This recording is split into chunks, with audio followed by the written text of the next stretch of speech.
አባቴ ሳይደስ እናቴም እንደዛ ጓጉታ መጣ ሞተችብኝ። ገብቷል። ከዚህ በኋላ ለምንም ብዬ አላገባም። ሰላም ጤና ይስጥልኝ ውድ የተከበራችሁ ቤተሰቦች እንዴት ናችሁ? ደህና ናችሁ? ያለው እግዚአብሔር ይመስገን። አርቲስት ሀሊማን እንግዲህ በማስመልከት መተናል። አርቲስት ሀሊማ ትዘፍናለች፣ ዘፋኝ ነች፣ ሳቂታ ነች ምናምን በዚህ ነው የምናውቃትና የተናገረችው ንግግር በጣም የሆነ አንጀት የሚነካ ነው። እኔ ግን አሳዝናኛለች። ለምን አትሉም? መግቢያ ላይ እንደሰማችሁት እንግዲህ የኔ እናትና አባት እኔ አግብቼ ወልጄ ከብሬ ማየት ይፈልጉ ነበረ፣ ግን ያ እድልን አላገኙም። ከዚህ በኋላ እኔ አላገባም፣ ለማን ነው ማገባው ብላለች ማለት ነው። እድሜ 35 ነው። እናቴ የኔን ደስታ ለማየት ከአረብ ሀገር መታ 2 ወር ሳይሆናት ታመመች። 5 ዓመት ሙሉ በስትሮክ። ከዛ በኋላ ያው የማይቀርበት የለም። እናቴን በሞት አጣዋት። አባቴም የኔን የጓጓለትን ህልም ሳይ ሞተብኝ። እና ከዚህ በፊት ሀሊማ ምን ብላ ነበርና እንደምታውቁት ማለት ነው አላገባም ግን 1 ልጅ ወልዳለሁ ብላ ነበር። ባላግብቼ አብሬ አልኖርም።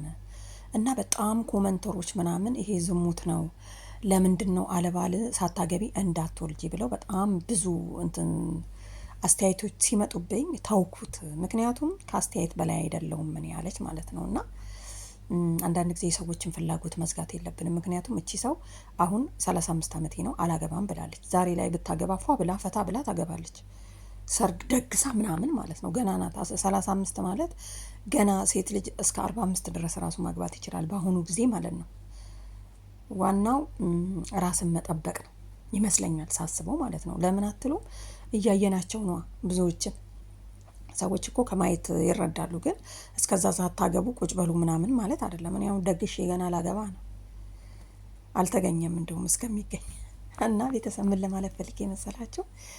እቺ ሰው እንግዲህ ከእንግዲህ ባል የሚባል አላገባም፣ መውለዱንም ትቸዋለሁ። መውለድ ትችላለች እንግዲህ አሁን እኔ እሷን ብሆን ግን ቢያንስ ዘሬን ተክቼ ነው መሄድ የምፈልገው። በቃ ማግባቱን ባልፈልግ ራሱ በጣም ብዙ የሚፈልጋት ይኖራል። ታውቃላችሁ ከዚህ በፊት ታማ የአይምሮ ህመም በጣም እርዳታ ተለምኖላት ምናምን በቃ ትሞታለች ተብሎ አፋፍ የደረሰች ልጅ ዛሬ ድና እንደዚህ የምናያት ራሱ ፈገግታዋ ምናምን በጣም ነው የምትመቸኝ። በሳቋ ነው የምትታወቀው። እና ሀሊማ ዘፈን ትታለች አትዘፍንም የሚባለው ወሬ ውሸት ነው። ምክንያቱም እዘፍናለሁ አሁንም ብላለች። በቃ ምንም ለማን አባቱ እናት የላትም የምትኖርለት፣ አባት የላትም የምትኖርለት፣ ልጅ የላትም የምትኖርለት ለማን? እና ቤተሰብ ምን ለማለት ፈልጌ መሰላችሁ? የሰውን ሀሳብ ባንቆርጥ። ምክንያቱም የፈለግነውን ነገር ማድረግ እንችላለን። እሱ አሁን በሰዎች አስተያየት የተነሳ መውለዱን ትቸዋለሁ። አይገርምም? እኔ አንቺን ባረገኝ አልሰማም። ለምን አትሉ? ምክንያቱም በቃ የሆነ ፍላጎቱ ካለኝ የሆነ የራሴ ተፈጥሮ ነው። ማድረግ ያለብኝን ነገር ማድረግ አለብኝ። ያው መጥፎ ነገር ማድረግ አይደለም።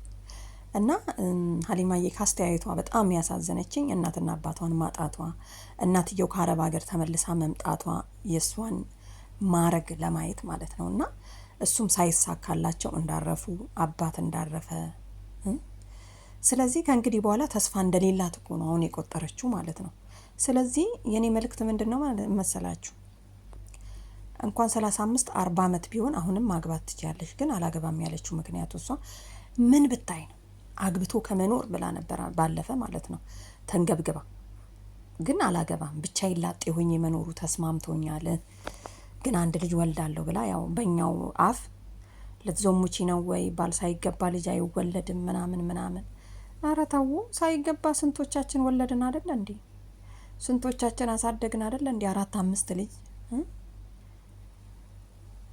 እና የአሁኑ ወንድ ደግሞ ባይገባ ይሻላል። ምክንያቱም ኖሮም እንደሌለ ነው የሚቆጠረው። ያው ከሴት የሚጠብቅ ነው የአሁኑ ወንዶች ማለት ነው እንደምናየው ከሆነ ማለት ነው። ስለዚህ ብቻን የመሰለ ነገር የለም በዚህ ዘመን። በቃ ማድረግ ያለባችሁ ነገር ታደርጋላችሁ ምናምን ምናምን። አታግቡ አይደለም፣ ጥሩ ሰው ካገኛችሁ አግቡ። ግን ሚዲያ ላይ ወጥቶ የሚል ወንድ እኔ እንጃ ብቻ አላቅም። ፈጣሪ ይርዳችሁ። ግን ብዙዎች ያው ተጋብተው ወልደው ምናምን በሚዲያ ተገናኝተው ጥሩ ኑሮ የሚኖሩ ሰዎች አሉ። እንግዲህ ሚዲያ ላይ ስናያቸው በስተጀርባቸው ምን እንዳለ ባናቅም ማለት ነውና ያው ብዙዎች ደግሞ በስተጀርባ ፊት ለፊት ነው እንጂ ፈገግታ ከኋላ በስተጀርባ ደግሞ በጣም ብዙ ነገር እንዳለ ምናምን ብዙዎች ይናገራሉ እየወጡ እና ግን ሀሊማን ሳስባት ምንም የሚያጨናንቃት ነገር የለም። ለማን አባቱ ሁሌም ፈገግ እንዳለች ትኖራለች ማለት ነው። ስለዚህ እኔ እናት ያው እንደዚሁ እንደ ሳቅሽ አሁንም ዘፈኑን ዘፍናለሁ ብላለች። እንግዲህ ትስፈን፣ ምንም ማድረግ አይቻልም፣ እንጠብቃለን። አላቆምኩም አላቋረጥኩም ብላለች እግረ መንገዷን በዛውም ማለት ነውና ቤተሰብ እና ለማንኛውም ይመቻት። ተመችታኛለች። በጣም ነው የምወዳት በነገራችን ላይ ያው ታውቃላችሁ ፈገግ የሚሉትን ሰዎች ሰው አይጠላም። ወንዶች ራሱ የሚቀርቡት ፈገግ የምትልን ሴት እንጂ ስሬስ የምትገጨግጭ ሴት ማንም አይወድም ማለት ነው ከታዘብኩት ነገር። ለማንኛውም ቤተሰብ የዛሬ ቪዲዮአችን ሀሊማን በተመለከተ ይሆናል ማለት ነው። መልካም ቀን